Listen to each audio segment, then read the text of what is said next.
इसके लिए भी इंसाफ के लिए खड़ा होना चाहिए। हम आवाम को बेदार करने के लिए भी ये कारवां निकाल रहे हैं जनाब बैरिस्टर असदुद्दीन अवैसी साहब की क़यादत में। और इस कारवां में तशरीफ फरमा है हमारे माजिद हुसैन साहब जो MLA हैं वहाँ नामपल्ली से, और जनाब वारिस पठान साहब जो एक्स MLA हैं बम्बई से, वो भी तशरीफ फरमा है। सब लोगों का ये कारवां हम लोगों का जा रहा है। हम आवाम को बेदार कर रहे हैं कि हम मुसलसल इंसाफ की लड़ाई लड़ रहे हैं। हम चाहते हैं कि आने वाला जो विधानसभा इलेक्शन हो उसमें सेकुलर वोटों का बिखराव नहीं हो। इसकी वजह से सेकुलर वोटों को जोड़ने के लिए हमने सेकुलर अलायंस को दरख्वास्त भी दी। उन लोगों ने भी हमारी बात नहीं मानी, तो हम चाहते हैं कि उनसे भी इंसाफ किया जाए कि सेकुलरिज्म की बका की लड़ाई कौन लड़ रहा है और सेकुलर वोटों को बिखराव का जिम्मेदार कौन है। लोग इसके लिए इंसाफ करें। ये दो तरफा इंसाफ की तलब है। दरअसल हमारी जो वो है कोशिश है, हमारी हिस्सेदारी की है कि दलितों को, गरीबों को, सीमांचल के लोगों को, अक़लियतों को उसकी वाजिब हिस्सेदारी मिले। इसके लिए मैं बड़ा शुक्रगुजार हूँ अपने कौमी सदर जनाब बैरिस्टर असदुद्दीन अवैसी साहब का, जनाब वारिस पठान साहब का, जनाब भाई माजिद हुसैन साहब का, और इस कारवां को लेकर बहुत ही जिम्मेदारी के साथ अपनी जिम्मेदारी अदा करने वाले आदिल हसन एडवोकेट साहब का।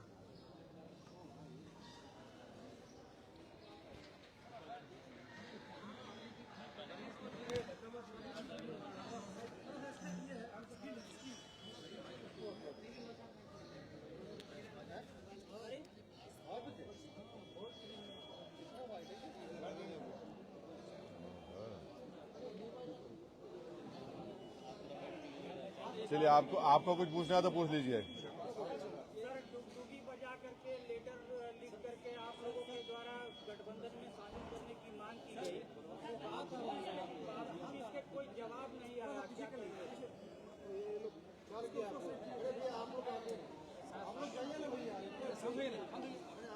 खामोश रहिए ना भाई, एक साथ रहिए आप लोग।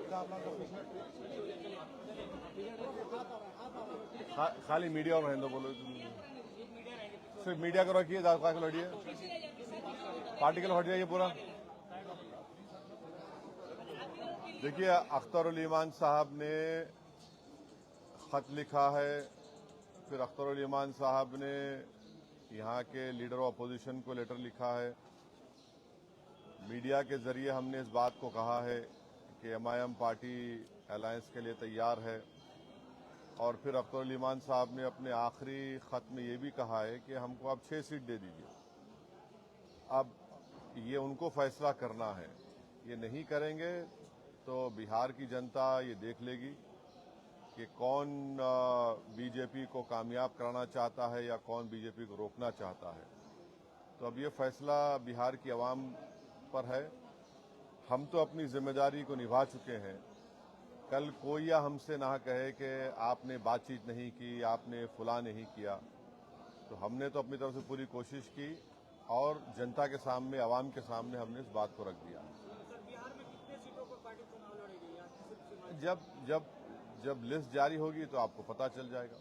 सर, एक आई लव मोहम्मद कहने पर जो है पूरा बवाल है, उस पर क्या कहेंगे सर?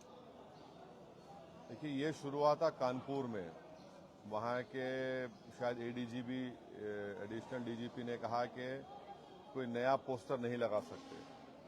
तो उसके बाद हमने सोशल मीडिया पर कहा कि हम इस बात को मानते हैं कि मोहम्मद सल्लल्लाहु अलैहि वसल्लम से हम मोहब्बत करते हैं। हर मुसलमान मोहम्मद सल्लल्लाहु अलैहि वसल्लम से मोहब्बत करता है, इसलिए कि उसके ईमान का हिस्सा है। अगर हम मुसलमान हैं और अगर हम अल्लाह को जानते हैं तो वो मोहम्मद सल्लल्लाहु अलैहि वसल्लम ने हमको सिखाया है कि अल्लाह है जो ज़मीन व आसमान का खालिक है, तुम इसकी इबादत करो, किसी और की मत करो। हमको उन्होंने बताया है कि तुम्हारा ईमान उस वक्त तक मुकम्मल नहीं हो सकता जब तक कि तुम मोहम्मद सल्लल्लाहु अलैहि वसल्लम को अपनी दुनिया की हर चीज़ ज़्यादा नहीं चाहोगे।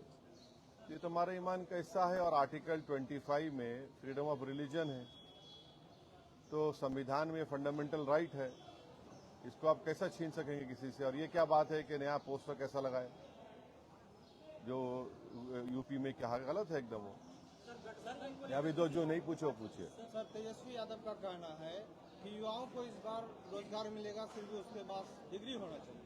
उसके पास डिग्री होनी चाहिए, यानी हर सर्टिफिकेट वाले को तो रोजगार देंगे। पहले ये बता दीजिए कि बिहार में ड्रॉप आउट रेट कितना है स्कूल का, ये बता दीजिए कि कितने लोग ग्रेजुएट होते हैं, इसके ऊपर आप फैसला करिए। डिग्री होना चाहिए तो फिर बहुत सरकारों का रिकॉर्ड भी तो सामने आना चाहिए, आएगा ना, कि उन्होंने कितने स्कूल खुलवाए, कितने कॉलेजेस खुलवाए, कितने काम करवाए। आराम से, हम कहीं नहीं जा रहे हैं, आप बारी बारी आप कहीं नहीं भाग रहे हैं, आराम से बैठे। यहाँ इस मतलब ये रैली निकाले हैं उसका नाम इंसाफ भी रखे हैं। यहाँ शेरशाबादी की आबादी 3.5 लाख से ज्यादा है इस लोकसभा में, तो क्या शेरशाबादी को भी टिकट मिलने का कोई संभावना है? बिल्कुल बिल्कुल, इंशाल्लाह जरूर। सर, तेजस्वी यादव ने जो कहा है मीडिया में प्रेस कॉन्फ्रेंस के जरिए कि उन्हें भी हैदराबाद में सीट चाहिए आपसे, तभी वो गठबंधन के लिए तैयार है। अरे भैया, आप तो इंडिया अलायंस का हिस्सा है, कांग्रेस आपके साथ है, कांग्रेस की सरकार तेलंगाना में, आप आ जाइए ना, आके उनसे सीट ले लीजिए और ज्यादा वोट लेकर जाइए, हमको कोई तकलीफ नहीं है, आप बिल्कुल आइए। कांग्रेस सीडब्ल्यूसी की आज बैठक कर रही है, अपना ताकत प्रदर्शन कर रही है। हाँ। आरजेडी को दिखा रहा है अपना ताकत। आज बैठक हो रहा है पटना में। हम अपनी ताकत दिखाने के लिए आज न्याय यात्रा शुरू कर रहे हैं, तो उनका उनसे पूछिए। महागठबंधन में शामिल होने के हाँ, महागठबंधन में शामिल होने के लिए केवल राजद का दरवाजा क्यों? और भी तो पार्टियां हैं महागठबंधन। नहीं, लीड तो वही कर रहे हैं ना, राजद ही तो लीड कर रही है, उनके साथ दूसरे पार्टियां हैं। नारा 4 के बदले 40, इसको देख के राजद को चेतावनी तो नहीं है? अब देखिए, एक बात सुनिए, अगर आप एक बीज बोते हैं और उस बीज को जमीन में ताकतवर बनाने के लिए पूरे लोग अपना खून पसीना बहाते हैं, और जब फसल निकल कर आती है तो आप फसल को लेकर चले जाते हैं, भाग जाते हैं, आपको तकलीफ होगी नहीं होगी? तो हम अभी भी बीज बो चुके हैं और फसल अब के बार जब निकलेगी वो यहाँ की जनता के पास ही होगी, कोई लेकर नहीं भागेगा। प्रशांत किशोर के बाद अब आरके सिंह भी उसी राह पर चल रहे हैं। क्या? प्रशांत किशोर के बाद आरके सिंह भी अभी पूर्व केंद्रीय मंत्री हैं, वो आरोप लगा रहे हैं ये जदयू पर, अशोक चौधरी पर, जो 200 करोड़ कहाँ से आया। तो कहीं ना कहीं सर ये गठबंधन का असर नहीं पड़ा है। गठबंधन के खिलाफ ही आप कर रहे हैं। नहीं, अगर आरोप लगाए तो उनको बताना चाहिए। सर, 2020 के चुनाव में एमआईएम अपने बदौलत 5 विधानसभा की सीट जीतने में कामयाब हुई।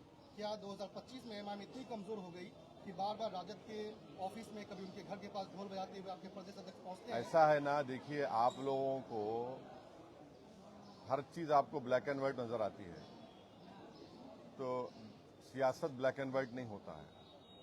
सर, मजलिस पार्टी की और किस पार्टी से गठबंधन की बात चल रही है? वो अख्तर भाई बताएंगे आने वाले दिनों में। कांग्रेस के पूर्व अध्यक्ष हैं अखिलेश जी, वो आप पर बार बार कौन? कांग्रेस के पूर्व अध्यक्ष हैं बिहार के, वो बार बार आपको नॉमिनल नेता बता रहे हैं। हाँ। और गठबंधन से सीधे तौर पर इनकार कर रहे हैं। उनको उनसे पूछिए कि 2008 में जब न्यूक्लियर डील हो रही थी, पार्लियामेंट में नो कॉन्फिडेंस मोशन जब लाया गया था, तो किसने खड़े होकर उस मनमोहन सिंह की सरकार को साथ दिया था? सर, 4 के बदले 24 लाएंगे, लेकिन 6 सीट का मांग करते हैं। ऐसा तो नहीं कि जो सीट आपका चले गया वही रिकवरी करने के फेरे में है। अब हम तो अपनी बात को रखे हैं, हम ये कह रहे हैं कि अगर हम 24 पे चले जाएंगे या उससे बढ़ के भी चले जाएंगे तो फिर आप बाद में हमको मत बोलिए। ये मैंने आपसे उनसे कह रहे हैं, अब उनको सोचना चाहिए। सर, क्या चौथे राउंड की गठबंधन करने आ रहा है? हाँ, चौथे राउंड की गठबंधन करने आ रहा है? चौथा स्तंभ की गठबंधन करने थर्ड फ्रंट। हाँ, चौथा क्या करने आ बजा, देखेंगे क्या होता, अभी बताएंगे आपको, टाइम है उसका। तेज प्रताप यादव बार बार इच्छा जाहिर कर रहे थे, हाँ, ये एमआईएम से गठबंधन करना चाह रहे तेज प्रताप यादव। अरे अल्लाह उनको अच्छा रखे, खुश रखे, सेहत दे उनको।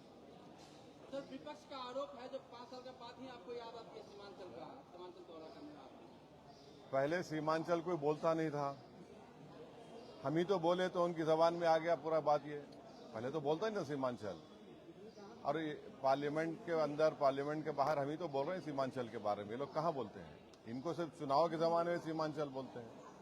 हम तो नहीं गए, हम तो बार बार इसको कहें, 2015 से हम कह रहे हैं कि हम यहाँ पर आए तो हम कभी छोड़कर नहीं जाएंगे, और हमारा कंसिस्टेंट यही पॉलिसी रही है। सर, पिछले विधानसभा में ओबीसी मेडिकल कॉलेज का और हॉस्पिटल का भी मतलब यहाँ पे घोषणा कर दी। कोई घोषणा नहीं हुआ था, ये सब ये जो बात लोग कर रहे हैं, हम बोले कोशिश करेंगे और कोशिश आज भी जारी है, करें कुछ ना कुछ कर सकते हैं। सवाल ये है कि जो सत्ता में है 11 साल सत्ता में रहे, उनकी भी तो अखलाकी जिम्मेदारी बनती है। एक परिवार में दो मुख्यमंत्री बन गए, कोई दूसरे पास एक मुख्यमंत्री 10 साल 12 साल रहे, उन्होंने क्या किया सीमांचल के लिए?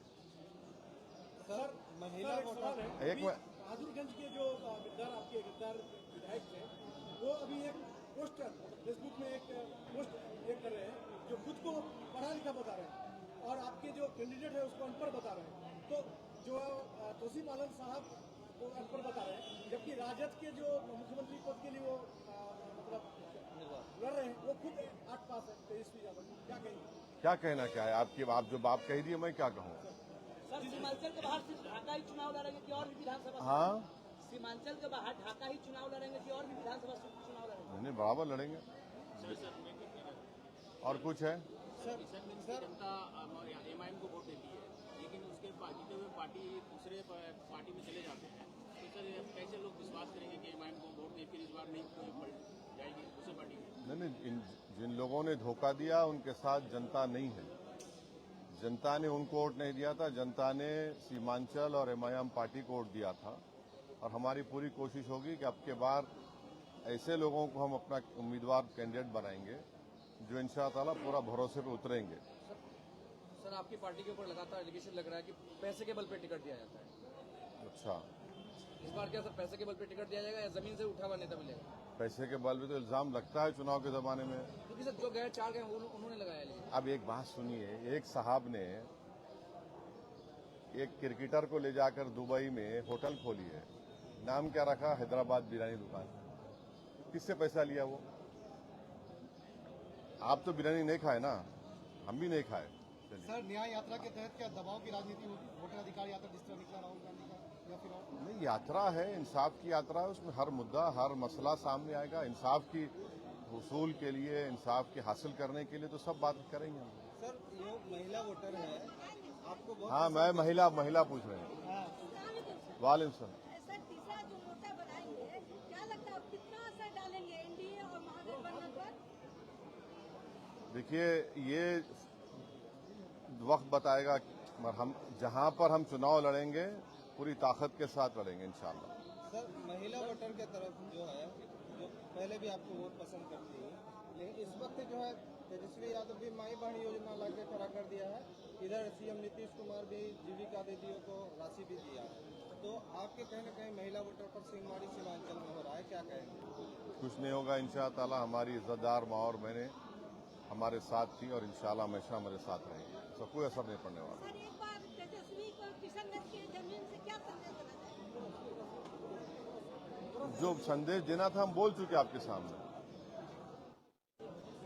और हो गया, चलिए ये ले लो, जिसका ले लो भाई।